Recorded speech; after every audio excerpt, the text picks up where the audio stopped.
3, 2, 1, claquete. Então, a partir de agora, você já é convidado a colocar presente lá no chat, né? Para marcar a sua incrível presença na nossa aula. Então, bote presente aí. Escreva presente, eu estou presente, presente, estou aqui, I am presente. Escreva aí, presente. Muito bem. E vamos começar. Lindões, hoje temos exercício para fazer, temos uma galera de coisa para discutir, porém, refresca minha memória. Na nossa última aula de física, nós estávamos falando de campo elétrico, especificamente de rigidez dielétrica de um meio. Estou falando mentira? Tô? Ou vocês não lembram mais o que a gente estava falando? É isso aí mesmo, sabe? Você explicou como é que funciona raio, alguma coisa assim. Muito bem. E aí nós falamos de tempestades, que é uma aplicação da rigidez dielétrica do meio, e dentro de tempestades falamos de raio, não é verdade? E aí dentro da aplicação de raios, dois conceitos. Um eu falei para vocês, que é o poder das pontas. Perfeito? A densidade superficial de cargas e o porquê da atração, né, que um raio tem, que uma descarga elétrica tem, por coisas pontudas, objetos pontiagudos. Show de bola? Faltou uma coisa só, que é a blindagem eletrostática. E essa uma coisa só, o Enem já cobrou diversas vezes. Então presta muita atenção no que nós vamos falar para você agora. Filé, então, ó, asterisco, ainda estamos dentro do conceito de tempestades e nós vamos falar da blindagem eletrostática.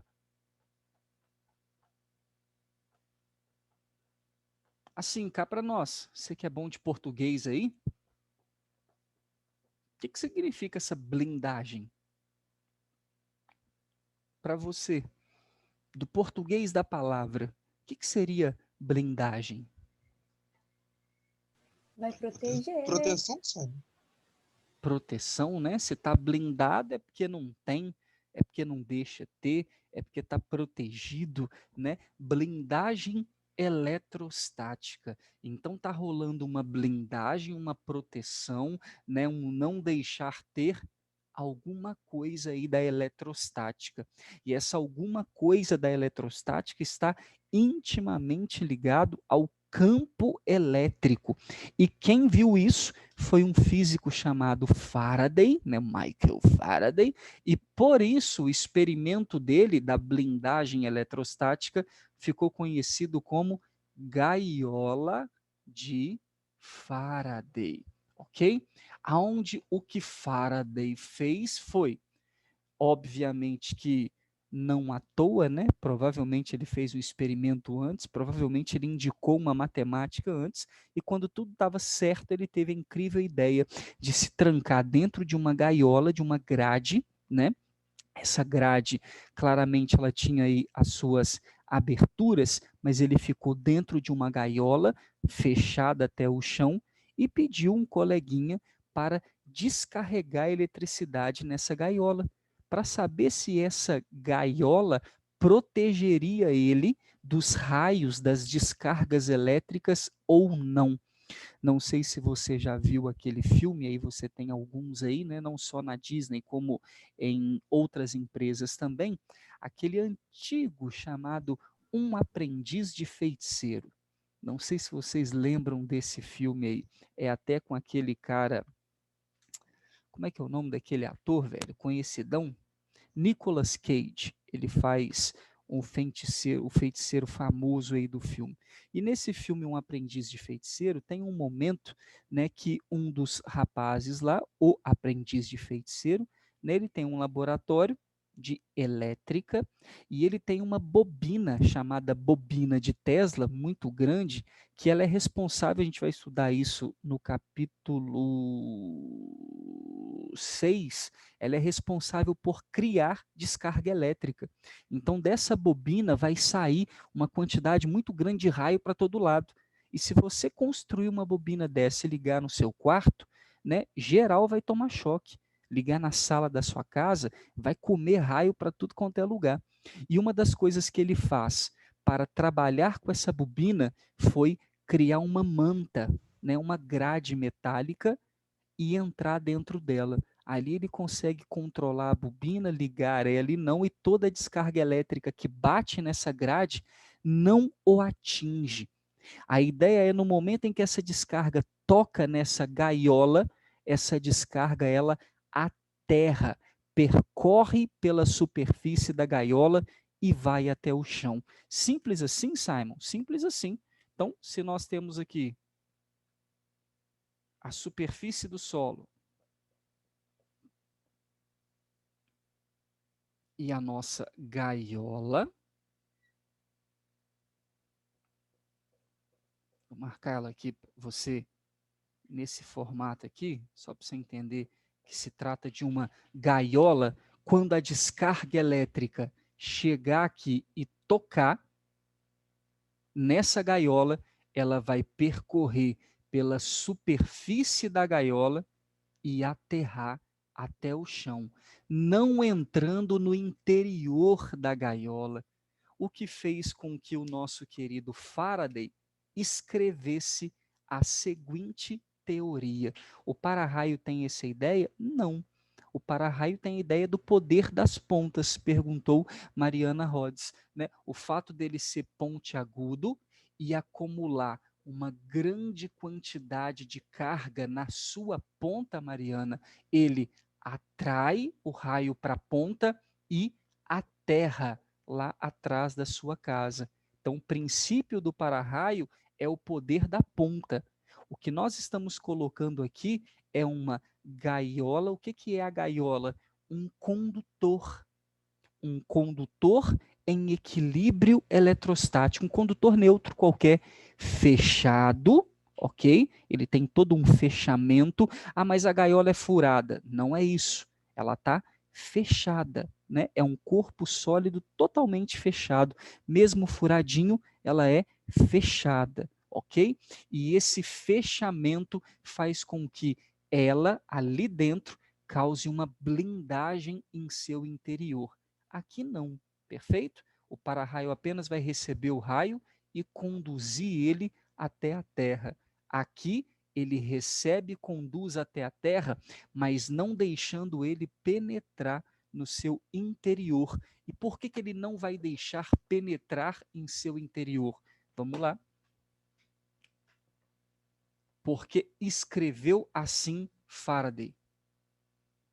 No interior de um condutor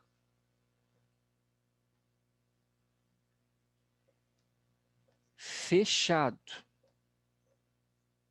e em equilíbrio eletrostático. Alguém sabe explicar o que é equilíbrio eletrostático? Muita gente fala que é neutro. No interior de um condutor fechado e em equilíbrio eletrostático, o campo elétrico vale zero. Nossa Senhora, Simon, pelo amor de Deus. Alguém sabe me explicar o que é equilíbrio eletrostático?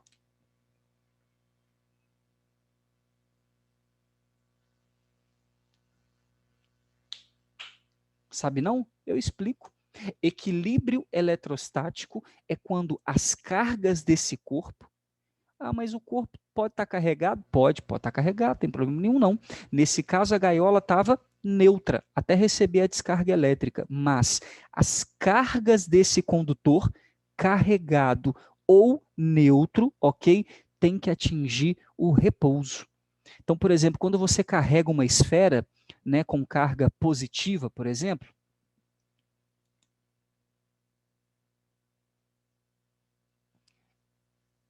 ou melhor, negativa, para ficar mais interessante o nosso problema. Quando você carrega uma esfera com carga negativa, imediatamente os elétrons que vão entrando dentro dela, eles vão se organizando até atingir o equilíbrio eletrostático.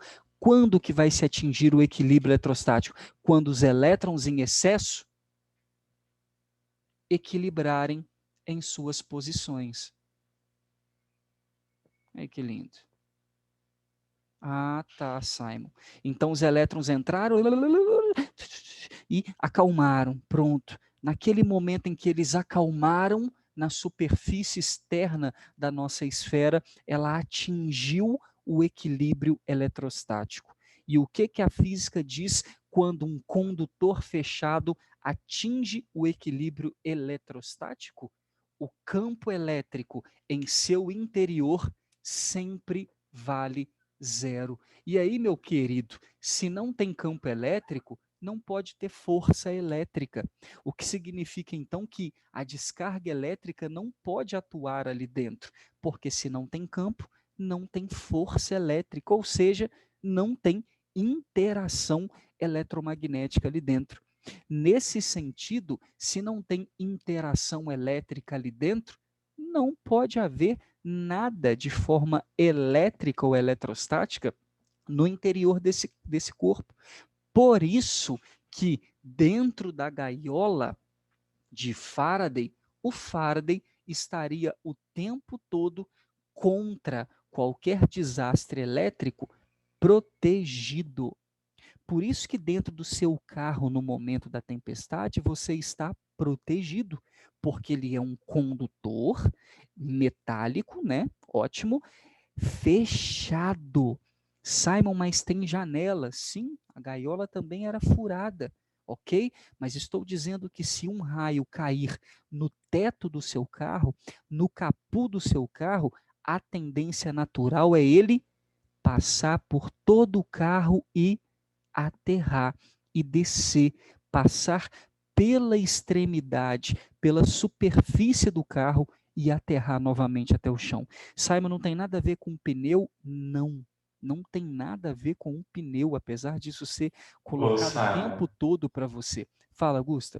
teve a questão do Enem, do ano passado, Sim, esse ano, no senhor. caso, que foi exatamente isso. Sim, senhor. E esse, se você procurar, né, questões de blindagem eletrostática, vocês vão achar trocentas no Enem, porque às vezes ele até cita dentro de um determinado exercício a questão da blindagem. Então é um assunto que já caiu muito. Então na questão do carro, não é o pneu. Você pode tirar o pneu fora e andar só com a roda metálica no chão. Caiu um raio ali no teto do carro, ele vai blindado eletrostaticamente transportar o raio pela superfície externa até o raio aterrar.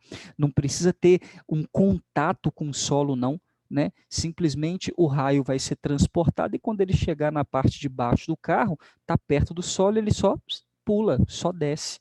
Simplesmente assim.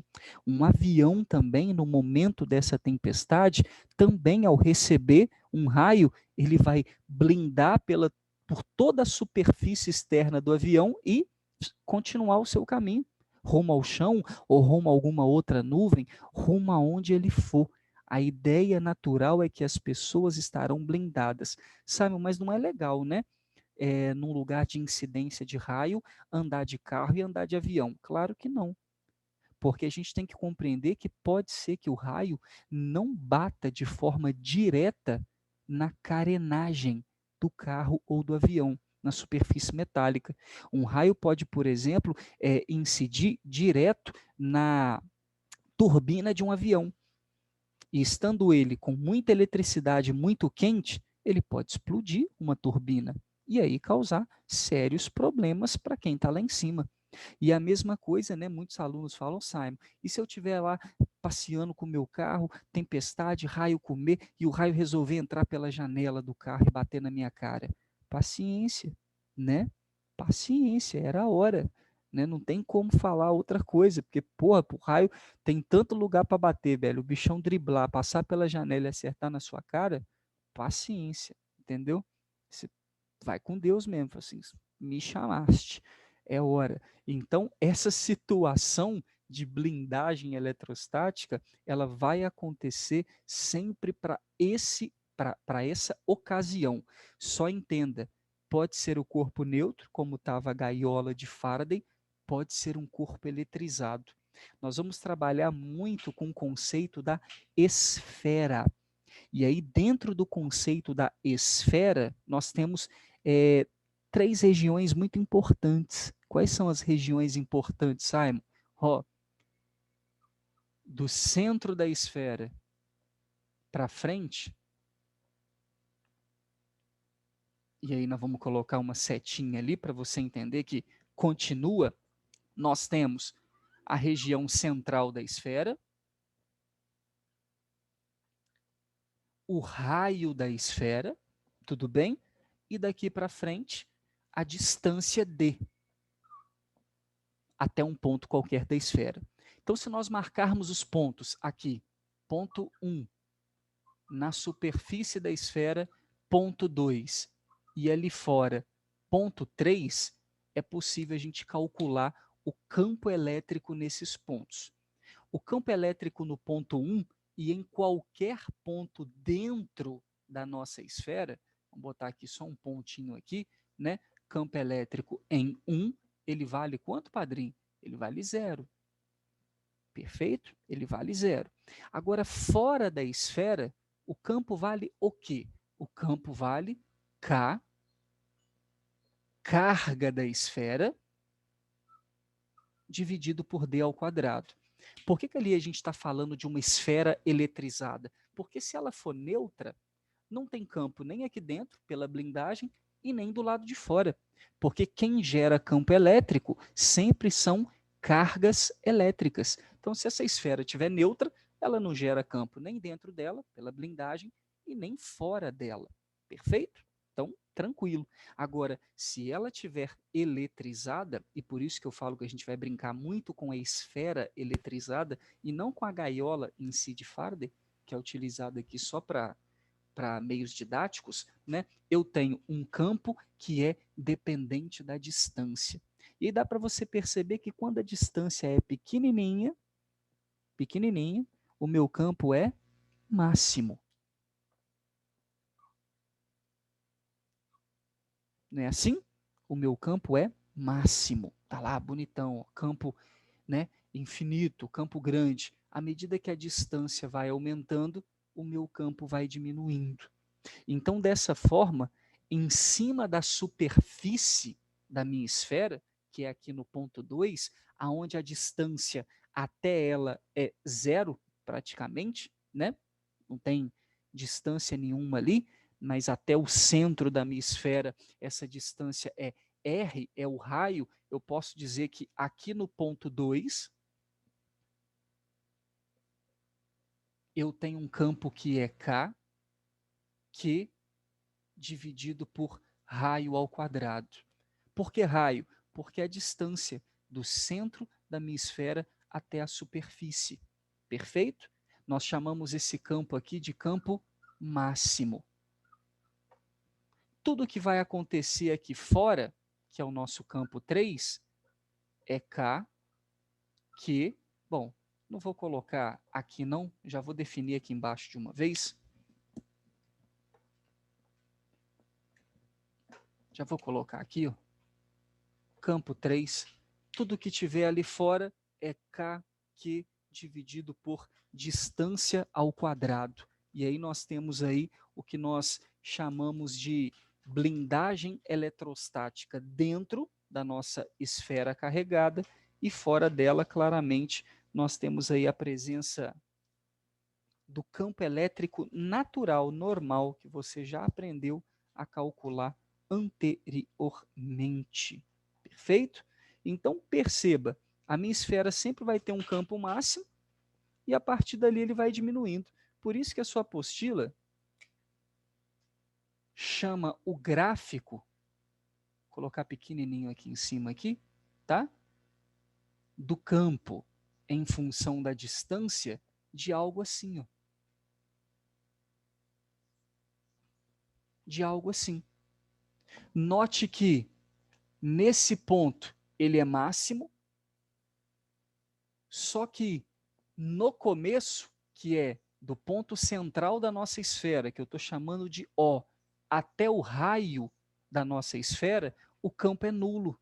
Olha lá, não existe gráfico para ele, o gráfico está aqui embaixo, arrastado aqui. Então, dentro da nossa esfera, eu tenho a blindagem, né, eletrostática, por isso o campo é nulo, e a partir dali, em R, no raio, na superfície, o campo é máximo,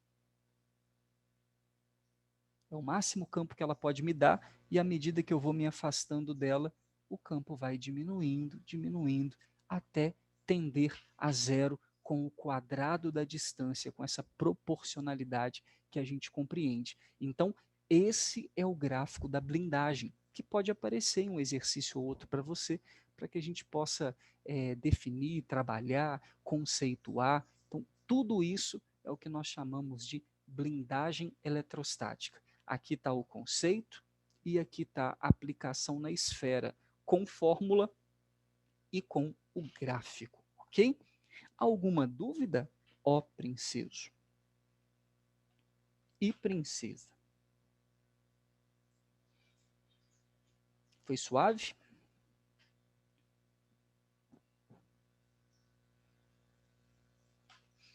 Capítulo 2, finishing, tá suave para tu?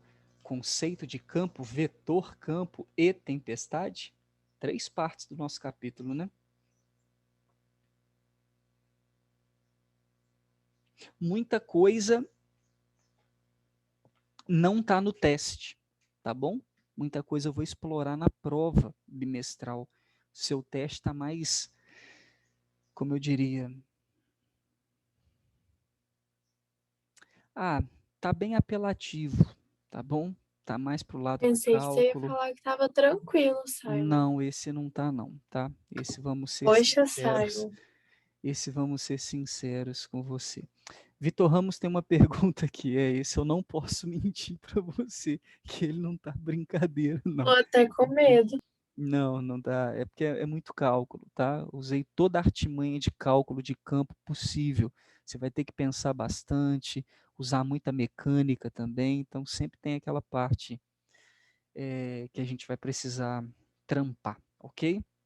E daqui a Aquela pouco, dose motivacional, né? Às 8 da manhã. isso, aquela dosezinha para você falar assim: "Nó, hoje é quarta, então eu tenho tempo, eu vou estudar mais." Mas daqui a pouco a gente vai fazer exercício, tá? Agora a gente já vai começar. Só responder pergunta do Vitor Ramos. Diz assim: se uma pessoa estiver dentro de uma gaiola, mas segurando na, na grade e tomar o raio, o que acontece? Talvez óbito. Ok, Vitor? Sérgio Ramos. Não pode encostar na superfície, porque a gente acaba de ver que na blindagem eletrostática, dentro não tem campo elétrico, mas na superfície o campo é máximo. Significa que a manifestação elétrica será máxima. E no momento em que a gaiola recebe a descarga elétrica, é pela superfície que a descarga corta. Então, duas coisas se faz necessário aqui, estando dentro da gaiola. Primeiro, é estar calçado, né, porque a tendência da descarga é descer para o solo, então ela pode atingir toda essa região aqui de chão, né, se cobrir. Então, pés calçados de um isolante, né, borracha, legal, um tênis, uma bota, tranquilo, um sapatinho. Agora, se eu meter a mão na gaiola, filho, por onde vai passar a descarga, aí é condução, né? Eletrização por contato, não tem o que fazer. Aí a gente vai tomar um puta choque. Show? Boa pergunta, eu tinha esquecido de falar disso. A blindagem é no interior, não é na superfície, não pode encostar, não. E aí até lembrei de falar também do calçado para você. Tá tranquilo? Então nós vamos explorar a Ô, partir de agora. Simon, Oi, esse ponto 1, ele tá na circunferência ou ele tá na área? ele está dentro, na área interna da nossa esfera, tá bom? Obrigada. Em qualquer ponto dentro, eu coloquei ele aqui embaixo, né, mas em qualquer ponto que você quiser colocar. Eu vi que eu escrevi esse E igual a 0 mais para cima e tinha um espaço maior aqui embaixo, resolvi botar aqui. Mas você pode colocar esse ponto 1 em qualquer lugar que você quiser colocar. Mas ele está dentro. Na superfície é o ponto 2 que está.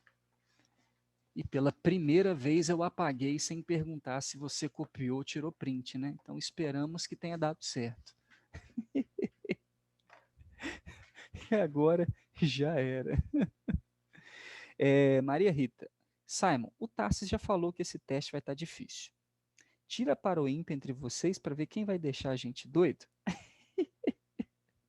Não, mas não é por esse lado, não. Eu falo da questão de complicado, porque dentro da nossa matéria, poder das pontas, teórico, blindagem, teórico, apesar de tudo, essa parte matemática que eu coloquei, geralmente é teórico, conceito de campo, teórico, e não vai vir assim. Você vai ver lá que das 4 questões tem uma que você vai lidar com teoria, as outras 3 o pau vai quebrar. Entendeu? Então, tá bem artimanha matemática de campo. Por isso que a gente vai trabalhar com essa parte matemática agora nos exercícios, tá bom? É só por isso que eu disse que eu acho que está mais complicado do que poderia fazer, tá? Mas nada pessoal, tá, moçada? É que ele saiu assim, aconteceu. Quando eu vi, estava pronto. Tá bom? A cara da Juju. Quando eu vi, estava pronto. Não é de sacanagem, não. Lindões, página 91. Alguém teve dúvida? E aí nós já estamos lá na maravilhosa. Pegue aí a maravilhosa, abra a maravilhosa e vê aí o que tá enrolado aí de dúvida para você. Eu não consegui fazer, Simon. Demorou. Página 91, número 1, lá da UFJF, essa é do PISME, ok? Essa 2018 aí.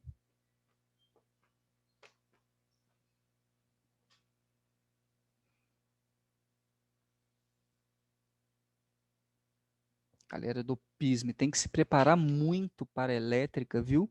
Quem é de PISME aí, fazer muita questão de eletricidade e de física moderna, tá? Porque é garantido uma questão de física moderna sempre, geralmente níveis de energia, tá? Lá do fóton, então tem muita coisa aí para estudar. Número 1 da página 91 diz assim: para uma feira de ciências, os alunos pretendem fazer uma câmara antigravidade. Para isso, os estudantes colocam 2 placas metálicas paralelas entre si, paralelas à superfície da Terra, com distância de 10 centímetros entre elas.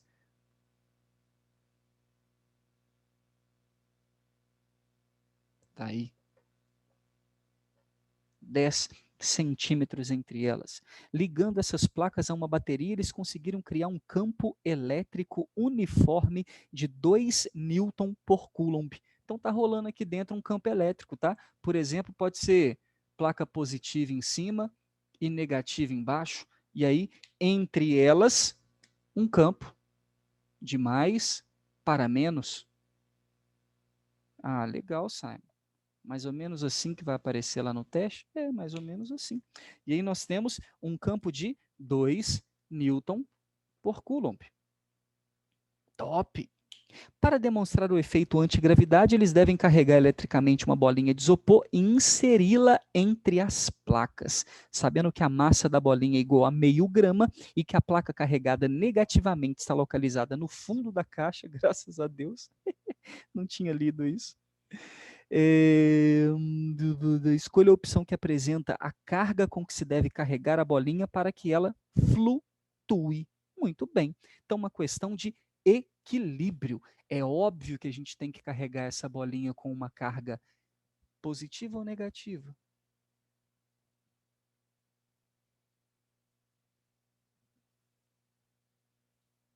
Negativa, muito bem. Por que, Simon, que eu tenho que carregar ela com uma carga negativa?